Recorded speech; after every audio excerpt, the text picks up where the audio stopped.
Uyingizga Wi-Fi modulli yangi konditsioner o'rnatdingizmi? Lekin uni telefon orqali qanday boshqarishni bilmayapsizmi? Hammasi juda oddiy.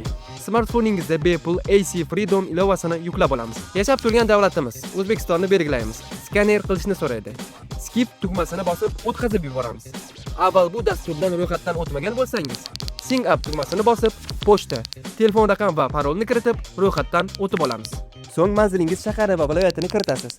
Endi Add device tugmasini bosib, birinchida turgan air conditionerni tanlaymiz va telefoningizga ulangan Wi-Fi ni ulab, Connect to Wi-Fi tugmasini bosib ulaymiz.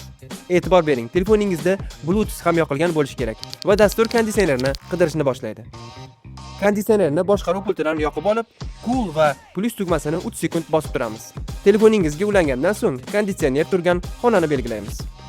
Endi uyingiz harorati to'liq sizning nazoratingizda, hatto ishdan qaytishda va yo'ldaligingizda ham uyingizni o'zingiz istagan iqlimga keltirib qo'yishingiz mumkin. Aqlli texnologiya, yuqori sifat va siz loyiq bo'lgan komfort.